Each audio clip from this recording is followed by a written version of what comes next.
Section 1. If someone had told me that delivering a single pepperoni pizza would become the most terrifying experience of my life, I would have laughed it off. Looking back now, I wish I had paid attention to the warning that was standing right in front of me. I was only 16 years old, working at a small pizza shop in the suburbs of a large city. It wasn't a glamorous job. Most afternoons were spent washing dishes, helping the chef prepare ingredients, wiping down tables, and cleaning the kitchen before closing. I didn't mind it. It was my first real paycheck, and I was proud to earn it. After about 2 months, my boss called me into his office. "The delivery driver has a couple of days off every week," he said. "Think you can cover those shifts?" I answered without hesitation. Absolutely. Driving around town sounded a lot better than scrubbing pans for hours. For the first week, everything went exactly as expected. Families answered the door with smiles, college students tipped a few dollars, and the nights blended together beneath orange streetlights and the smell of hot pizza filling my car. Then everything changed. One evening, the regular delivery driver came back from a run looking completely different from the man who had left less than half an hour earlier. His face had lost all its color. His breathing was uneven. His hands were trembling so badly, he almost dropped the insulated delivery bag. Without saying a word, he stormed into my boss's office and shut the door behind him. Their voices quickly rose. I couldn't make out every word, but the argument lasted nearly 15 minutes. When the door finally opened, he walked straight past me. He stopped just long enough to place a hand on my shoulder. "Good luck, kid." There was something in his eyes that I had never seen before. Not anger, not exhaustion, but genuine fear. "You're quitting?" I asked. He nodded once. "Yeah." "Why?" He forced a weak smile that didn't reach his eyes. "Just a lousy job. That's all." I knew he was lying. People don't look traumatized because of a bad tip or an annoying customer. Before I could ask another question, he walked out the front door. That was the last time I ever saw him. My boss needed someone to replace him immediately, so until another driver could be hired, the deliveries became my responsibility. At first, nothing unusual happened. Night after night, I drove across familiar neighborhoods, listening to the radio while the sun disappeared behind rows of houses. Then, roughly 2 weeks later, my boss handed me one final delivery just before closing. "It's a little outside town," he said. "Shouldn't take long." I entered the address into my GPS without thinking. I had no idea that I was driving toward the same house that had convinced another man to walk away from his job forever. Section 2. The drive started out like every other delivery. The last glow of sunset stretched across the horizon as I left the suburbs behind. Houses slowly became fewer and farther apart until they were separated by long stretches of empty fields and narrow country roads. My headlights carved through the growing darkness while the GPS calmly counted down each turn. I remember hoping the customer would answer the door quickly so I could finish my shift and head home. Instead, the address led me to one of the most unsettling places I had ever seen. The 2-story house stood alone, surrounded by overgrown weeds and dead trees that barely moved in the evening breeze. The lawn looked like it hadn't been touched in years. The porch was completely empty. No chairs, no decorations, no flower pots. There wasn't a single sign that anyone actually lived there. For a moment, I wondered if my boss had written the wrong address. I shut off the engine, stepped out of the car, and listened. Nothing. No television. No barking dogs. No voices. Only the distant sound of insects hidden somewhere in the darkness. Balancing the pizza bag against my hip, I climbed the porch steps and knocked. Silence. I was already thinking about leaving when I heard the lock begin to rattle from the other side. The door slowly opened. Standing there was an elderly woman, probably around 70 years old. She was very short and painfully thin. Wisps of white hair framed a weathered face, and several of her teeth were missing. But none of that disturbed me as much as her eyes. She wasn't smiling. She wasn't angry. She simply stared at me without blinking, as though she had been expecting someone else. Trying to keep things normal, I forced a friendly smile. "Pepperoni pizza, ma'am." Her reply came in a rough, strained voice. "Yes." I held out the pizza. Instead of taking it, she continued staring. The silence stretched long enough to make me uncomfortable. Finally, she reached for her purse. Then, without warning, she asked, "Did you come with someone else?" The question caught me completely off guard. "No," I answered carefully. Her expression didn't change. "Where's the other one?" My stomach tightened. The other one ran away last time. For a second, I couldn't even process what she meant. Then my thoughts immediately went back to the driver who had quit. Trying to stay calm, I replied, "He doesn't work here anymore." She lowered her eyes toward the purse and began searching through it. Or at least, that's what it looked like. Nearly a full minute passed. She never took out any money. She simply kept one hand buried inside the purse while staring at me with that same unreadable expression. From where I stood, it looked like she was gripping something. I couldn't tell whether it was cash or something far more dangerous. Section 3. Every instinct I had was telling me to leave. The old woman remained perfectly still, one hand hidden inside her purse while her cold, unblinking eyes stayed fixed on mine. The silence had become unbearable.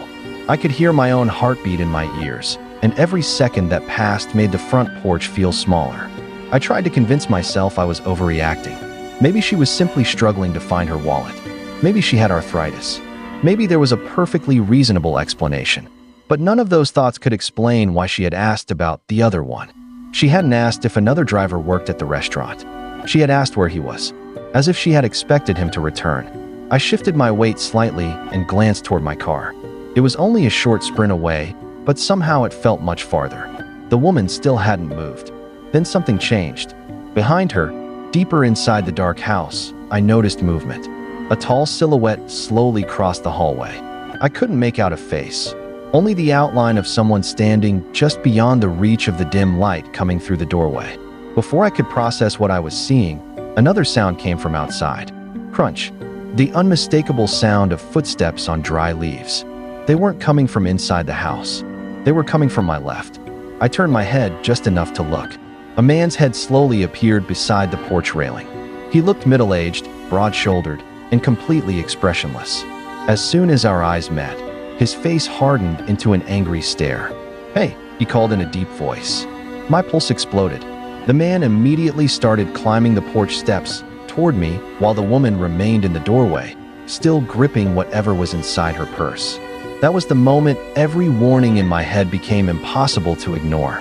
I didn't wait to find out what either of them wanted. I spun around, nearly dropping the pizza, and sprinted toward my car as fast as I could. Behind me, I heard hurried footsteps, but I never looked back. I yanked open the driver's door, threw the pizza onto the passenger seat, jammed the key into the ignition, and started the engine with shaking hands. The tires kicked gravel across the driveway as I accelerated away from the house. Only after several miles did I realize I had been holding my breath. I kept checking the mirrors, expecting headlights to appear behind me. Nothing. The road remained empty. When I finally reached town, I knew I couldn't tell my boss the real reason I had abandoned the delivery. Instead, I paid for the pizza out of my own pocket. Losing a few dollars felt insignificant. Compared to the feeling that I had barely escaped something I didn't understand, it was the easiest decision I'd ever made. Section 4. For the rest of that night, I couldn't settle down. Every time the shop's front door opened, I caught myself looking over, half expecting to see that middle-aged man or the old woman somehow standing there. My hands were still trembling while I washed the last few trays in the kitchen. The image of the woman's lifeless stare and the man climbing the porch steps refused to leave my mind. I barely slept after getting home.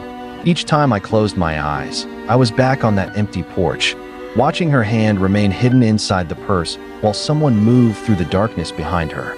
The next few shifts weren't any better. Whenever my boss handed me another delivery slip, I found myself checking the address twice before leaving. I avoided the rural roads whenever possible, and every isolated house made my stomach tighten. After thinking about it for days, I finally made a decision. I wasn't going to keep the experience to myself anymore. The day I decided to quit, I asked my boss if we could talk in private. As soon as we stepped into his office, I told him everything. I described the abandoned-looking property, the elderly woman who wouldn't stop staring, her strange question about the other one, the long pause with her hand inside the purse, the shadow moving through the house, and the man who suddenly appeared from the side of the porch. The more I spoke, the more serious my boss became. When I finished, he looked genuinely shaken. "Why didn't you tell me this that night?" he asked. I admitted that I didn't know how to explain it. I had been afraid nobody would believe me, and I didn't even know for certain whether a crime had almost happened. He leaned back in his chair and rubbed his forehead. Then he told me something that made the entire situation even more disturbing. The previous driver, James, had tried to explain something similar after making a delivery to that same address. According to my boss, James had said he simply walked away from the situation because something felt terribly wrong. Before he could explain much more, they had argued, and James quit on the spot. My boss had never imagined another driver would come back with a story pointing to the exact same house. This time, he wasn't willing to ignore it. He picked up the phone, contacted the police, and reported everything we both had experienced through our delivery drivers. For the first time since that terrifying night, I felt like someone else finally understood why I had run. Section 5. 2 days passed before I heard anything else. By then, I had already convinced myself that the police probably hadn't found much. Maybe the house really did belong to an eccentric family. Maybe I had allowed my imagination to take over after seeing a rundown property in the middle of nowhere. Then my boss called me. The seriousness in his voice told me immediately that something had happened. "They went to the house," he said. I stayed silent, waiting for him to continue. According to him, the police discovered that the property had officially been listed as foreclosed for more than a year. As far as public records were concerned, nobody was supposed to be living there. But someone was. When officers entered the house, they found 3 people inside. The elderly woman who had answered the door, the middle-aged man I had seen climbing onto the porch, and another man who had been inside the house the night I made the delivery. The same shadowy figure whose silhouette I had barely noticed moving through the hallway. All 3 of them were arrested. My boss never learned every detail of the investigation, and he never tried to guess what the group had been planning. The police didn't share much information with him beyond confirming that the occupants had been taken into custody. That unanswered question has stayed with me ever since. What would have happened if I had waited another minute? What if I had stepped inside the house? What if I had ignored every instinct telling me to leave? Those questions still cross my mind years later. I often think back to the regular delivery driver, James. The terrified expression on his face suddenly made perfect sense. He wasn't quitting because he hated the job. He had seen something at that house that convinced him never to go back, yet he never fully explained it before disappearing from our lives. I was only the second person sent there. Fortunately, I listened to the feeling in my gut before it was too late. I quit the pizza shop shortly afterward. Some people thought I was overreacting, but they hadn't stood on that porch. They hadn't felt the crushing silence, watched an elderly woman stare without emotion, or realized they were surrounded before they understood the danger.